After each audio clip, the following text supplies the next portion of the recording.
नमस्कार, आप देख रहे हैं मुकेश शर्मा के साथ इंडियन आवाज़। आज हम पहुंचे हैं मध्य प्रदेश की सबसे आखिरी विधानसभा 230 पर जावत पर। यहां पर कांग्रेस में टिकट को लेकर विरोध हो रहा है और कार्यकर्ताओं का एक सम्मेलन हो रहा है। कांग्रेस ने जो टिकट दिया उस बारे में आपका क्या कहना है?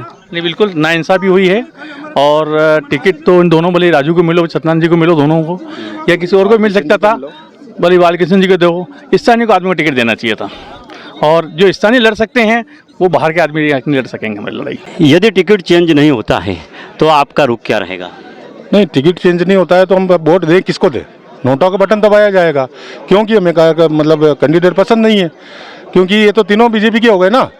शैलजा जी के हो गए, ये पहले शैलजा जी के पास थे, पूरण जी भी शैलजा जी के आदमी हो गए, तो तीनों ही हो गए, तो वोट दे किसको दे? क्योंकि आदमी कांग्रेस का होना चाहिए ना, जो हमारा स्थानीय है, जैसे राजकुमार जी अहीर है, सत्तू पाटीदार जी है, बालकिशन जी धाकड़ है, जो कार्यकर्ताओं की पीड़ा को समझते हैं, जो कार्यकर्ता के दुख सुख में काम आने वाले लोग हैं, उनको टिकट नहीं देकर एक इंदौर से एक आयातित किया हुआ है। क्या जावत तहसील में ऐसा कोई व्यक्ति नहीं है जो कांग्रेस से चुनाव लड़ सकता है? जो आपको इंदौर से क्या जरूरत पड़ गई ऐसी? तो मैं तो आला कमान से निवेदन करता हूँ कि इस टिकट पर पुनर्विचार किया जाए, इस टिकट को चेंज किया जाए और यहाँ के किसी भी स्थानीय को आप अगर टिकट देते हैं तो हजारों हजार वोटों से जीत के आएंगे, ये मेरा वादा है। आप कांग्रेसी कार्यकर्ता होने के नाते इस सम्मेलन में आए हैं, तो आपका क्या रुख रहेगा चुनाव में? रुख तो क्या रहेगा, अब जो देखेंगे कि किसको वोट दें, ये हमारी मर्जी से हम स्वतंत्र हो गए। यानी वोट हम किसी को भी देते हैं, यानी किसी का दबाव नहीं रहेगा हमारे ऊपर, क्योंकि पार्टी ने तो धन बल के आधार पर टिकट दिया है। तो हम भी कार्यकर्ता हैं, तो हम भी हमारे स्वतंत्र हैं, हम किसी को भी वोट देने, नोटा में दे दें, बीजेपी में दे दें, क्योंकि हम भी दे सकते हैं बीजेपी में, जरूरी थोड़ी कांग्रेस में वोट दें। नहीं, दबाव तो वैसे मतदाता पे कभी भी किसी का नहीं रहता है।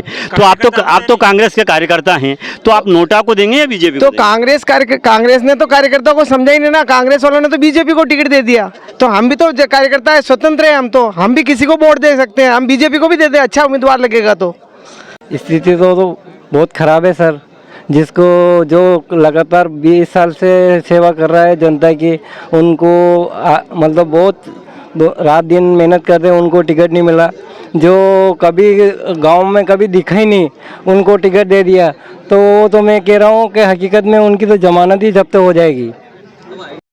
कांग्रेस ने अपना उम्मीदवार घोषित कर दिया गया है, तो उम्मीदवार को लेकर जावद में क्या माहौल है और क्या रुख है? जावद में माहौल ये है कि जो टिकट कांग्रेस पार्टी ने जो बाहरी व्यक्ति को टिकट दिया उसका कोई सपोर्ट नहीं करता है। वो किस कार्यकर्ता का नाम तक नहीं जानते और किस कार्यकर्ता को जानते नहीं है। ये प्रत्याशी हमारे जावद विधानसभा में नहीं चलेगा और हमारे को स्थानीय आदमी का टिकट चाहिए। तीन उम्मीदवार है, राजकुमार अहीर है, बालकृष्ण धाकड़ है, सत्यनारायण पाटीदार है। तीनों में से किसी भी उम्मीदवार को टिकट दीजिए, हम उसका काम करेंगे, उसका सपोर्ट करेंगे। नहीं तो हम सब कार्यकर्ता मिलके कुछ अलग निर्णय भी ले सकते हैं। 2013 में जो निर्णय आम जनता ने करा है, जावद विधानसभा का कांग्रेस के कार्यकर्ताओं ने करा है, जो कांग्रेस की जमानत जब्त हुई, यही स्थिति 2023 में भी हो जाएगी। जो कि स्थानीय नेता को यहाँ टिकट नहीं दिया गया। यहाँ तीन उम्मीदवार थे, सत्यनारायण जी पाटीदार, राजकुमार जी और हमारे बालकृष्ण भैया। तीनों में से किसी को भी टिकट मिल जाता है, हम सभी समस्त कार्यकर्ता कांग्रेस का काम करते और यहाँ कांग्रेस का परचम लहराता और कमलनाथ जी का हाथ मजबूत होते हैं। 2018 में ये समदर पटेल कांग्रेस के साथ बड़ा अन्याय किया। 2000 में वोट खरीदे और कांग्रेस को हरवाया था और सिंधिया जी के साथ में दिल्ली चला गया बीजेपी में, बीजेपी छोड़ के कांग्रेस में आया।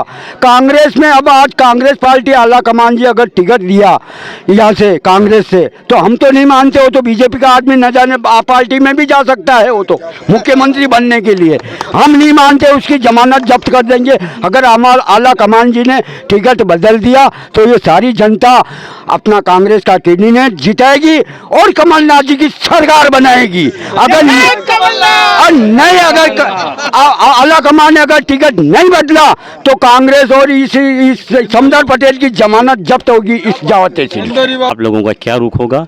और कांग्रेस ने अपना उम्मीदवार दे दिया है, तो कांग्रेस की क्या स्थिति रहेगी? देखो, कांग्रेस ने गलती की है, ऊपर से कुछ गलती हुई है, क्योंकि जावत तहसील में 2.25 लाख जनसंख्या है। तो कांग्रेस को इतना भी उम्मीदवार नहीं मिला 2.25 लाख लोगों में। भाई एक तो कांग्रेसी होगा जिसको उम्मीदवार बना दे, तो स्थानीय बनाना था, बाहर से क्यों लेके आए? तो बाहर का उम्मीदवार नहीं चलेगा, जावत की जनता नहीं सहन करेगी, कोई कार्यकर्ता उनके साथ नहीं है। हाईकमान यदि उम्मीदवार चेंज नहीं करता है तो आपका रुख क्या रहेगा? हाईकमान माननीय कमलनाथ जी अगर अपना रुख नहीं चेंज करते हैं तो जावत की विधानसभा से 2018 की जो स्थिति हुई या 2013 की जो स्थिति हुई उसी प्रकार की स्थिति देखने को आपके चैनल के माध्यम से उन तक पहुंचेगी। और ऐसा मेरा मानना है कि हाईकमान को निश्चित तौर पे एंड टाइम पे फैसला लेना पड़ेगा। अभी हमारे पास बहुत टाइम है, 30 तारीख तक हमारे पास समय है। ऐसा ही आप देख रहे हैं मल्लारगढ़ और निमाड़ क्षेत्र में कहीं पे भी जगह में 10 सीटों पे सीईसी की मीटिंग दिल्ली में चल रही है और 11वीं विधानसभा जावत जाएगी और निश्चित तौर पे 30 तारीख से पहले हाईकमान को निर्णय लेके ये सीट चेंज करना पड़ेगी। 2013 में क्या स्थिति हुई थी, आप थोड़ा स्पष्ट बताइए। 2013 में इसी प्रकार रघुराज सिंह चौड़िया को यहाँ पे लाके थोपा गया था, तो उनकी जमानत जब्त हुई है, वो आपको भी मालूम है और पूरा मध्य प्रदेश जानता है।